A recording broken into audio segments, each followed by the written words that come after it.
अटल जी कहते थे कि आपके घर पर कोई कूड़ा फेंके तो आप स्वयं साफ कर दो। मोदी जी की, राजनाथ जी की पीढ़ी कहती है कि आपके घर पे कूड़ा फेंके तो आप उससे ही साफ कराओ।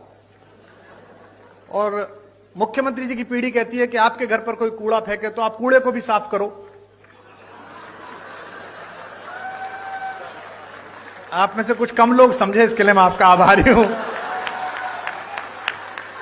அதாவது இவர் என்ன சொல்றாருன்னா, உங்க வீட்ல யாராச்சும் குப்பைய தூக்கி போட்டாங்கன்னா, நீங்க முதல்ல அத சுத்தம் பண்ணுங்க அப்படின்ற மாரி. அதாவது நாமளே அந்த குப்பைய சுத்தம் பண்ணணும் அப்படின்ற மாரி வாஜ்பாய்ஜி அவர்கள் சொல்வாரு.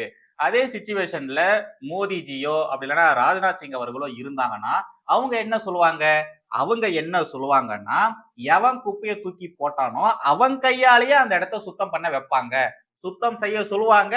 சொல்றது மட்டும் இல்லாம அவன் கையாலேயே சுத்தம் பண்ண வைப்பாங்க அப்படின்ற மாரி சொல்றாரு. அதுக்கப்புறமா நம்முடைய யோகிஜி பக்கம் அவர் வராரு. யோகிஜி இந்த சிச்சுவேஷன்ல என்ன பண்ணுவாரு? எவன் குப்பைய தூக்கி போட்டாலும் முதல்ல அந்த இடத்த சுத்தம் பண்ணணும். அதுக்கப்புறம் எவன் குப்பைய தூக்கி போட்டானோ அவனையும் சேர்த்து சுத்தம் பண்ணணும் அப்படின்ற மாதிரி சொல்லுவாரு. அப்படி சொல்லும் போதுதான் அங்கிருந்த அந்த கிரௌட் எல்லாருமே பயங்கரமா கரகோஷங்கள் எழுப்புவாங்க.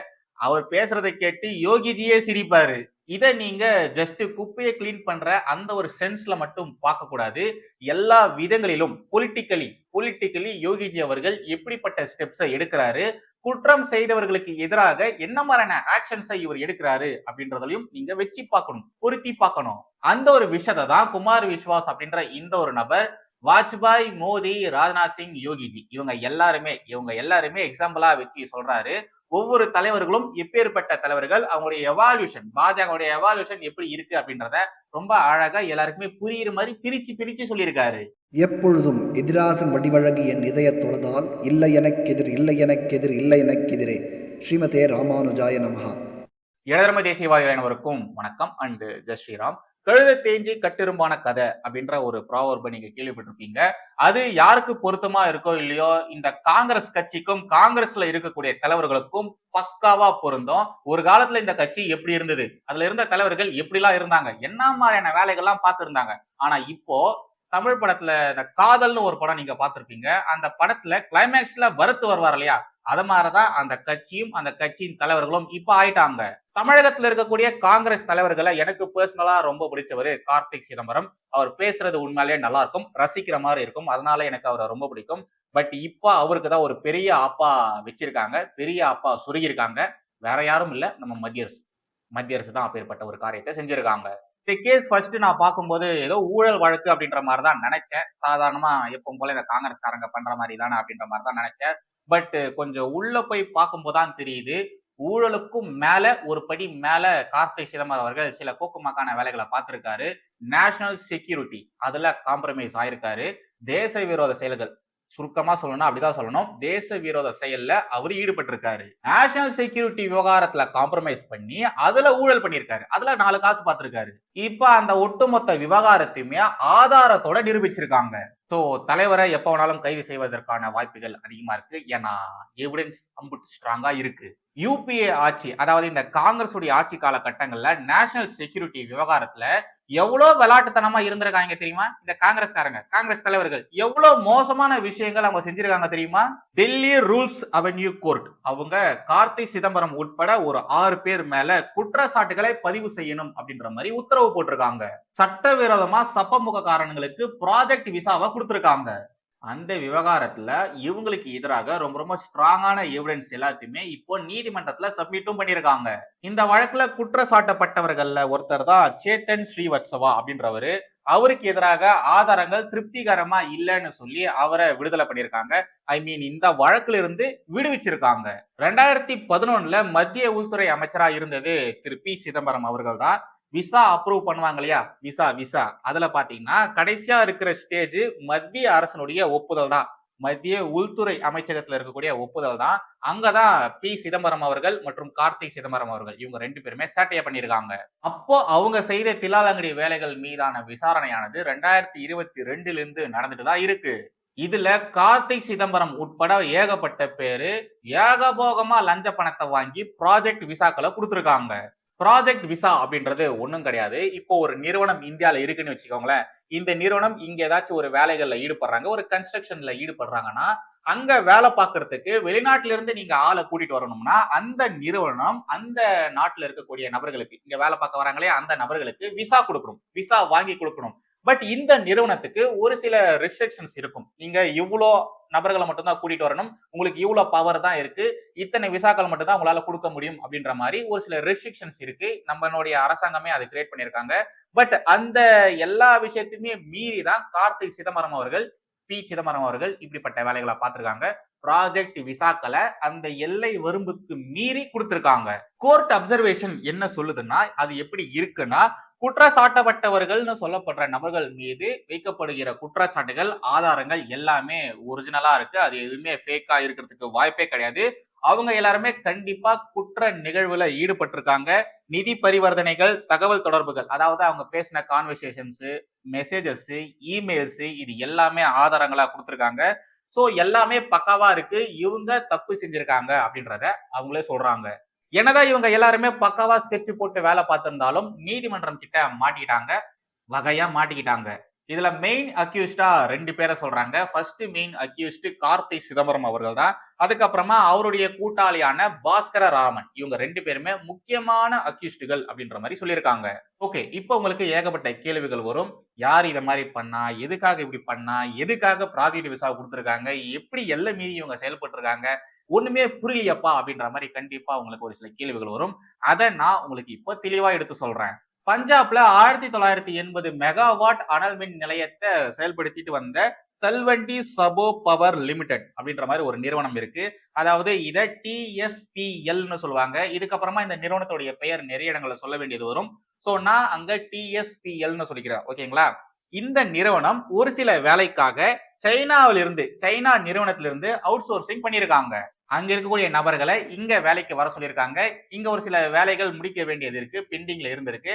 அதை முடிக்கிறதுக்கு சைனா நிறுவனத்துக்கிட்ட அவுட் சோர்சிங் பண்ணியிருக்காங்க. இந்த ப்ராஜெக்ட் இருக்கு இல்லையா, இது லேட் ஆச்சுன்னா இந்த TSPL நிறுவனம் பெனால்டி கட்ட வேண்டியது இருக்கும், அரசாங்கத்துக்கு பெனால்டி கட்ட வேண்டியது இருக்கும். அதனால இந்த நிறுவனம் சீக்கிரமா இந்த வேலையை முடிக்கணும் அப்படின்றதுக்காக அவுட் சோர்சிங் பண்றதுக்கான வேலைகள்ல மும்முரமா இருந்திருக்காங்க.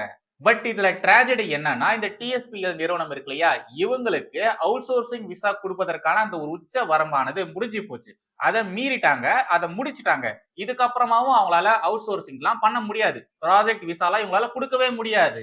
சோ இந்த நிறுவனம் என்ன நினைச்சாங்கன்னா, கார்த்தி சிதம்பரம் இருக்காரு இல்லையா, அவரை கான்டாக்ட் பண்ணா அவரு மத்திய அரசு மூலியமாக, மத்திய உள்துறை அமைச்சகத்தின் மூலியமாக இந்த ப்ராப்ளம சால்வ் பண்ணுவாரு அப்படின்ற மாதிரி நினைச்சு சென்னையில இருக்கக்கூடிய கார்த்தி சிதம்பரத்தினுடைய கூட்டாளி பாஸ்கர ராமன், முன்னாடியே சொன்ன இல்லையா, அவரை கான்டாக்ட் பண்ணியிருக்காங்க. கூடுதலாக 263 ப்ராஜெக்ட் விசாவை வாங்கி தரணும் அப்படின்ற மாதிரி கேட்டிருக்காங்க. தென் பாஸ்கர ராமன் என்ன பண்ணிருக்காரு, அந்த TSPL நிறுவனத்துடைய வைஸ் பிரசிடென்ட், அவர் பேரு மகாரியா, எஸ் மகாரியா தான், அவர்கிட்ட 50 லட்சம் ரூபாய் கேட்டிருக்காரு. அவரும் பாத்தீங்கன்னா மும்பைல இருக்கக்கூடிய பெல் டூல்ஸ் லிமிடெட் நிறுவனம் மூலியமா அந்த காசை கொடுத்திருக்காரு. இது மாதிரி பணம்லாம் கொடுத்ததுக்கு அப்புறமா மகாரியா இவர் என்ன பண்ணிக்கிறாரு, கார்த்தி சிதம்பரம் அவர்களுக்கு போன் பண்ணி நன்றி சொல்லியிருக்காரு. இது மாதிரி எல்லா வேலைகளும் முடிஞ்சிருச்சு அப்படின்ற மாதிரி சொல்லி வாழ்த்துக்கள் வேற சொல்லியிருக்காரு. இதுல முக்கியமான மேட்ரு என்னன்னா, இந்த TSPL நிறுவனத்துடைய முன்னாள் வைஸ் பிரசிடென்ட் மகாரியா இருக்காரு இல்லையா, அவரு இந்த வழக்குல அப்ரூவரா மாறிட்டாரு. அவர்கிட்ட இருக்கக்கூடிய எல்லா ஆதாரங்களையுமே அவர் கொடுத்துட்டாரு. அதெல்லாம் பார்த்ததுக்கு அப்புறமாகத்தான் கார்த்தி சிதம்பரம் மற்றும் பாஸ்கர ராமன் இவங்க 2 பேருமே இந்த குற்ற நிகழ்வுல ஈடுபட்டிருக்காங்க, குற்றங்கள் செஞ்சிருக்காங்க அப்படின்றத நீதிமன்றம் உறுதிப்படுத்தி இருக்கு. ப்ராஜெக்ட் விசாக்கள் வழங்குறதுக்குன்னு ஒரு உச்ச வரம்பு இருக்கு, அதை இங்க மீறி இருக்காங்க. அது மட்டும் இல்லாம அப்படிப்பட்ட ஒரு கேடுகட்ட காரியத்தை செஞ்சது அப்போதைய மத்திய உள்துறை அமைச்சகம் தான். ஓகேங்களா? இந்த காங்கிரஸ் காசுக்காக எவ்வளவு கேவலமான மோசமான வேலைகள்லாம் பார்த்திருக்காங்க பாருங்களேன். விசா அப்படின்றது சாதாரணமான விஷயம் கிடையாது மக்களே. இது ரொம்ப ரொம்ப முக்கியமானது, நேஷனல் செக்யூரிட்டி சம்பந்தப்பட்டது. அதனாலதான் விசா மாதிரியான விவகாரங்கள்ல மத்திய உள்துறை அமைச்சகமானது நேரடியா சம்பந்தப்பட்டிருக்கும். பட் இந்த காங்கிரஸ் காசுக்காக நேஷனல் செக்யூரிட்டி விஷயத்திலே காம்ப்ரமைஸ் ஆயிருக்காங்க பாருங்களேன். அதுவும் என்ன மாதிரியான வேலையை பார்த்திருக்காங்க, சைனால இருந்து அவுட் சோர்சிங் எடுத்திருக்காங்க. இது வெறும் ஊழல்னு மட்டும் நீங்க பார்க்க கூடாது, நேஷனல் செக்யூரிட்டி சம்பந்தப்பட்டது. ஓகேங்களா? இது ஒரு தேச விரோத செயல். இவங்க அதிகாரத்துல இருக்கும் பொழுது அந்த ஒரு பவரை வச்சுக்கிட்டு எவ்வளவு மோசமான காரியங்கள் பார்த்திருக்காங்க பாருங்க. இங்க அனல் மின் நிலையம் கட்ட வேண்டியது இருக்கு, அந்த ப்ராஜெக்டுகள் பெண்டிங்ல இருக்குன்னு சொல்லி இல்லீகலா அவங்களுக்கு ப்ராஜெக்ட் விசாக்களை கொடுத்துருக்காங்க. நாளைக்கு இதே பேட்டர்னை ஃபாலோ பண்ணி பன்றிஸ்தான்ல இருக்கக்கூடிய நாய்களுக்கு இங்க விசா கொடுத்து உள்ள கூட்டிட்டு வந்தாங்கன்னா நம்ம நாடு என்னவாகும்? நீங்களே யோசிங்க, என்னவா ஆகும்? ஆல்ரெடி பங்களாதேஷ்ல இருக்கக்கூடிய பன்றிகள் இங்க ஏகப்பட்ட பேர் வந்திருக்கானுங்க. நிறைய பேர் கேம்ப்ல வேற இருக்கானுங்க. இந்தியா முழுக்க கேன்சர் நோய் மாதிரி பரவி கிடக்குறானுங்க. அவனுங்களை தேடி தேடி துரத்தி அடிக்கிறதே இங்க பெரும்பாடா இருக்கு. அப்படி இருக்கும் பொழுது இல்லீகலா காசுக்காக ப்ராஜெக்ட் விசாக்களை இந்த காங்கிரஸ் கொடுத்திருக்கு.